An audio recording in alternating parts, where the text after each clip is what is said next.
Vamos analisar agora aqui, pessoal, um aspecto da sociologia brasileira na época, né? E alguns dos seus principais expoentes, né? O intelectual Gilberto Freire, tá certo? E o sociólogo Antônio Cândido. Tudo bem? A gente vai estar analisando algumas teorias que eles formularam sobre a composição social do Brasil nesse período, tudo bem? Nos anos de 1930, durante o primeiro governo Vargas, uma das maiores preocupações da intelectualidade brasileira era responder a pergunta, né? Quem somos nós? Tá? Um desses intelectuais foi o pernambucano Gilberto Freire. Ele foi um sociólogo, escritor, ensaísta, historiador, jornalista, poeta e pintor. Tá? Na época das ciências humanas, abriu várias frentes inovadoras de pesquisa. Tudo bem? Gilberto Freire estudou o cotidiano do senhor dos escravos e de toda a Casa Grande, encontrando padrões de comportamento que, segundo ele, podiam ser aplicados a todo brasileiro, pois os valores patriarcais ficaram arraigados no imaginário nacional. Então essa obra de Gilberto Freire aqui, ela é muito marcante, né? Porque ela vai associar, vai tentar explicar aí a realidade brasileira, né? Baseadas na relação entre escravo, né? E o senhor patronal, né? O senhor da Casa Grande. Tudo bem? Ele escreveu as obras Casa Grande e Senzala, Sobrados e Mucambos, Ordem e Progresso, tá? E seus trabalhos são até hoje uma referência na sociologia brasileira. Tudo bem? Então, para se conhecer um pouco do pensamento teórico, né, em relação à sociologia brasileira, um dos primeiros a serem estudados também é esse escritor. Por mais que hoje tenha essa controvérsia, os seus pensamentos sejam, as suas teorias sejam controversas, tenham sua oposição muito forte, né, pessoal? Mas ainda ele permanece aí como um dos ícones aí da sociologia brasileira, tudo bem? Patriarcalismo e família patriarcal, né? Outro campo de investigação que Paulo Freire trilhou, né, foi o que chamou de patriarcalismo, tá? Esse conceito aqui, que é uma forma de organização social baseada no domínio social e político econômico do patriarca. Tudo bem? Vamos lá. Segundo essa trilha, Gilberto Freire cunhou o conceito de família patriarcal, ou seja, uma família formada por casal, filhos legítimos, afilhados, agregados, escravizados, concubinas, filhos bastardos, entre outros. Tá? Então aqui ele reúne essa compreensão da família brasileira, né? De acordo com a organização dessas pessoas em torno dessa figura aí do chefe da família. Tá? Para ele, esse modelo de família predominou no Brasil durante todo o período colonial e imperial, sobrevivendo em algumas regiões até o século XX. Tudo bem? Então esse modelo, né, essa forma como que a família brasileira ela era organizada, né, tendo o pai, o senhor da fazenda, o senhor da Casa Grande, ele era o responsável, ele era aí o supervisor, né? Ele detinha o poder de vida e de morte aí de todas as relações que haviam nessa sociedade, tudo bem? E esse patriarca, essa figura central, ele se relacionava também com outros patriarcas, né? Tinha uma relação política, né? De interesses também com outros patriarcas, tudo bem? Segundo Freire, o modelo da família patriarcal se desenvolveu sobretudo na zona rural, principalmente nos engenhos. Então, se nós pegarmos aquelas novelas durante os anos 80 e 90, né, algumas novelas de época que nós temos no Brasil, nas emissoras de televisão aí, né, nós podemos ver claramente a figura central, né, do pai, né, era um senhor de escravos, né, coronel, né, que recebeu o título de coronel. Então era essa figura, uma figura marcante, ela era que determinava as relações familiares e as relações de poder na sociedade também, tá? Por isso, a Casa Grande foi o maior símbolo dessa forma de organização, tá?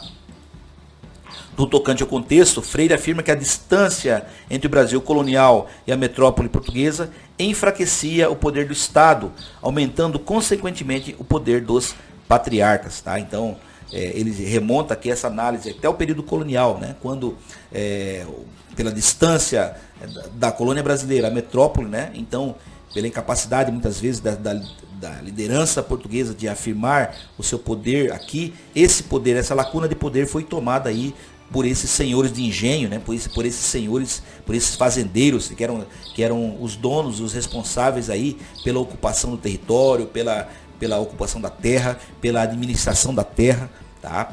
Então, a figura do patriarca, do patriarcalismo, ele surge assim, de acordo com Gilberto Freire, né, aliás, nessa lacuna de poder que havia, né, que ele acreditava que havia entre o poder da metrópole e a administração da colônia brasileira. Toda a vida econômica, social e política girava em torno do patriarca, cuja influência se estendia à igreja, ao Estado e todas as outras instituições sociais econômicas. É aquilo que nós já falamos, né? O poder deles girava, a esfera de poder deles ultrapassava a sua esfera familiar. Do ponto de vista social, era o sistema do parentesco, que definia a posição de cada membro na sociedade, ou seja, todas as posições, todas as possibilidades e limitações impostas às pessoas dependiam da posição ocupada. Tá? No caso aqui, ó, filho, parente, afilhado, compadre, cabra, escravizado, né, etc. Né? Cabra se entenda-se como peão, né? Aquele funcionário da fazenda que fazia todas as atividades aí a mando do patrão, tá? Por isso, uma das características desse modelo era a baixa mobilidade social. Então, aqui nós temos aqui como que essa sociedade patriarcal ela se realizava na prática, né? Nas relações de poder, né? Dependia basicamente da posição em que a pessoa ocupava próxima ao patriarca. Tá certo? Se era filho, se era afilhado, se era parente, né? Então dizia, se alguém era protegido de tal coronel, de tal fazendeiro, essa pessoa tinha aí um certo privilégio. Tudo bem? Outro sociólogo que contribuiu com a discussão sobre patriarcalismo foi Oliveira Viana. Para ele, o nepotismo, tá, era um elemento central do patriarcalismo brasileiro, porque favorecia os agregados, parentes, concedendo-lhes cargos administrativos e políticos. Os patriarcas aumentavam ainda mais o seu poder. Eles ancoravam sua força na fidelidade da parentela, conquistada através destes favores. Tá? Então esse é outro traço também desse patriarcalismo, né? É essa forma chamada de nepotismo. Né? É quando os parentes eram privilegiados, né, na ocupação de cargos de vários setores da administração pública. Nós temos aqui uma descrição do nepotismo, né, ideia oriunda da autoridade exercida pelos parentes dos papas na administração eclesiástica, remonta lá, né, durante o período medieval. Né.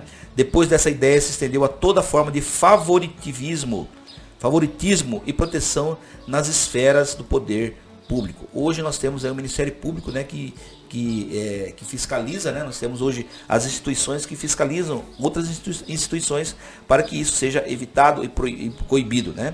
O nepotismo ocorre quando alguém ocupa um cargo político, emprega seus familiares em cargos públicos, tá? Então isso aí, infelizmente, ainda acontece em muitas situações aí, tudo bem? Para esses estudiosos, inclusive, quando o Brasil se tornou independente e o Estado se fortaleceu, essas famílias ocuparam os novos cargos políticos e administrativos centrais e se mantiveram no poder. Então essa é uma das características aí dessa sociedade patriarcal, né? Que a sociedade patriarcal, ela não fica restrita apenas ao âmbito da família, né? Não, ele se extrapola o âmbito da família, né? Os seus parentes agregados, eles passam a ocupar posições privilegiadas na esfera pública de poder, bem? Então isso que é preocupante, né? Isso que é combatido. Tá? Outro sociólogo que também estudou a família patriarcal foi Antônio Cândido. Segundo ele, esse modelo de família passou por transformações significativas no século XIX e no início do século XX. Tá? Devido principalmente à urbanização e modernização vividas no Brasil na época. Para ele, essas mudanças, no entanto, não foram capazes de pôr fim à moral patriarcal, que se perpetuou ao longo da história do país. Tá? Então nós vemos aqui, muito embora o país tenha passado por momentos, né, de ruptura, muitas vezes, da sua esfera econômica, né, mas ainda assim, apesar dessas mudanças, apesar da industrialização, apesar das transformações que houveram no Brasil, saindo do século XIX e entrando no século XX, né, apesar dessas transformações, ainda essas práticas permaneceram. Tá? Essa moral, né, inclui o papel social submisso atribuído às mulheres, a virilidade associada aos homens e a prática da violação dos direitos dos menos afortunados pelos mais ricos, tá? Então nós temos aqui essas permanências, que na história nós chamamos de permanências, né? Que mesmo em uma sociedade que passou por eventos importantes que modificaram muitas vezes a sua estrutura econômica, contudo ainda permanece aí muitas das práticas do passado, tá? E essas práticas se refletem como aqui, ó, o papel das mulheres, né? O papel da submissão das mulheres, a virilidade associada ao homem, a prática da violação dos direitos dos menos afortunados, tá? O Brasil era um país escravista, né? E mesmo após a proclamação, a abolição, a extinção da escravidão no Brasil, no papel, né?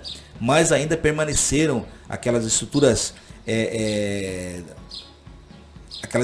que não se vê claramente, né? Não está claramente definida, mas que permanece ainda o preconceito, a discriminação, muitas vezes o ódio, né, aos afro-brasileiros.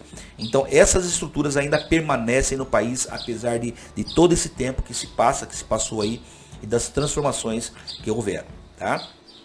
Mesmo com a desintegração do patriarcalismo, seus traços principais se mantiveram por muitas décadas, sendo alguns perceptíveis até hoje. Então até hoje nós vemos aí algumas marcas, né, pessoal, dessa sociedade patriarcal, dessa sociedade que ela é impositória, né, que ela não reconhece os direitos, né, que ela concentra poder, que ela influencia em privilégios, né, influencia diretamente na composição da administração pública do país. Tudo bem?